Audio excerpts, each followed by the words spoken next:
Este é o Gabinete de Guerra, um podcast da Rádio Observador, em que olhamos para as mais recentes notícias da guerra na Ucrânia. Hoje temos connosco o historiador Bruno Cardoso Reis. Bruno, bem-vindo, como estás? Olá, obrigado, tudo bem. Vamos começar por falar nos 75 anos da NATO. A Aliança Atlântica faz hoje 75 anos. O dia tem sido aproveitado para sinalizar a importância da Aliança, mas também as relações entre a organização e a Rússia. O vice-ministro dos Negócios Estrangeiros russo disse que as relações entre o país e a NATO estão em níveis críticos, mas que Moscovo não quer entrar num conflito com os países da organização. São umas bodas de diamante, Bruno, que acabam por ficar aqui, de certa forma, ensombradas.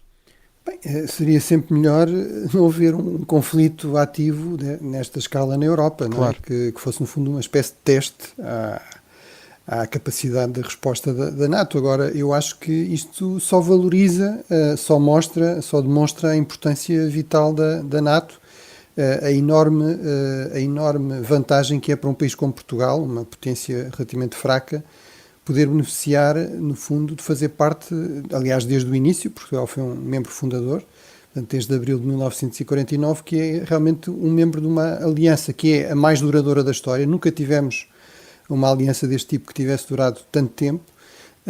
Geralmente alianças muito amplas com muitos países são coisas bastante pouco duráveis, são, no fundo, para resolver um problema concreto, uma ameaça concreta, lidar com um inimigo concreto. E realmente a NATO é muito mais do que isso, transformou-se realmente numa organização político-militar, desde logo, portanto também tem uma dimensão política, diplomática. Aliás, hoje reuniram-se os ministros dos Negócios Estrangeiros dos países da NATO, que é uma reunião bastante regular, frequente, no fundo, para coordenar a ação externa dos diferentes Estados. E nessa reunião, aliás, o nosso novo ministro dos Negócios Estrangeiros, Paulo Rangel, disse exatamente isso, que realmente este contexto mostra como é vital a existência da NATO para lidar com qualquer tipo de ameaça. No fundo, o que é aqui irónico é que a ameaça volta um pouco a ser a mesma, ou seja, no fundo, o expansionismo russo-soviético, da Rússia comunista em 1949, da Rússia putinista atualmente. Portanto, volta a ser, no fundo, o objetivo principal volta a ser o mesmo.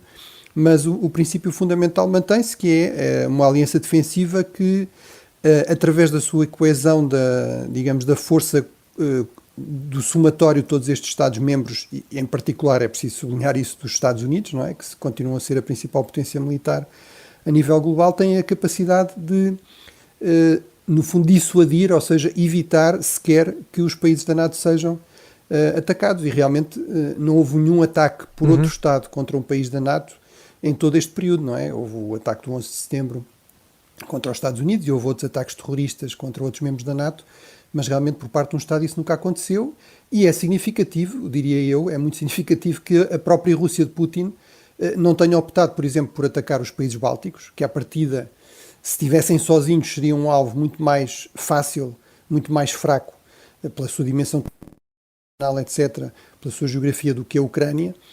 Não optou por atacar esses, mas a Ucrânia.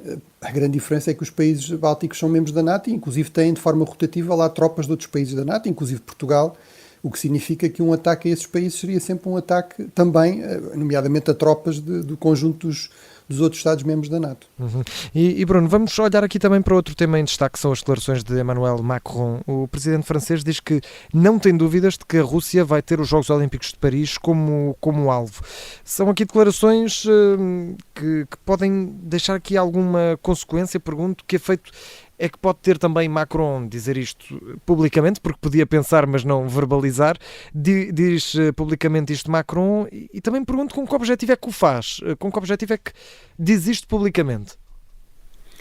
Bem, eu acho que é uma questão muito pertinente. Do meu ponto de vista, é, por um lado, sinalizar à Rússia que nós sabemos o que é que vocês tencionam fazer ou o que é que estão a tentar fazer, portanto, não pensem que isso vai escapar, não é? E que nós não estamos cientes disso. Por outro lado, acho que é uma forma também de procurar um pouco dissuadir isso, ou seja, no fundo, mais uma vez dizer à Rússia, se isso acontecer, não só nós estamos preparados para lidar com isso, como vamos denunciar isso publicamente, não é? Portanto, vamos deixar claro que isso está a acontecer e de onde é que vem.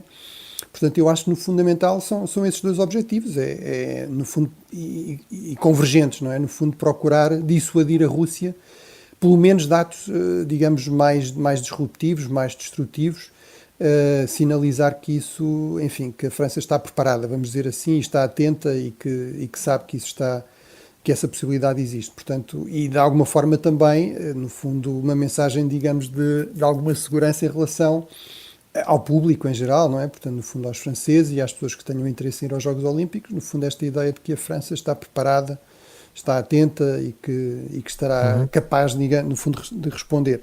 Apesar de tudo, eu acho que importa sublinhar que aquilo que Macron disse que via como ameaça mais provável era, no fundo, operações de tipo de informação ou desinformação, se quisermos, não é? Portanto, e não propriamente, digamos, ataques militares ou ataques mesmo terroristas ou algo desse tipo.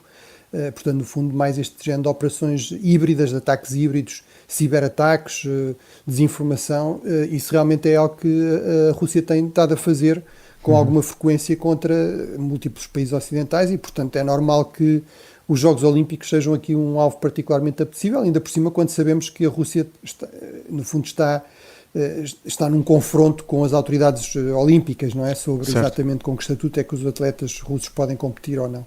O Gabinete de Guerra é um podcast da Rádio Observador, vai para o ar de segunda a sexta, depois do noticiário das 9h30 da manhã. Tem nova edição depois do noticiário das 4 da tarde e está sempre disponível em podcast. Eu sou o André Maia, até uma próxima.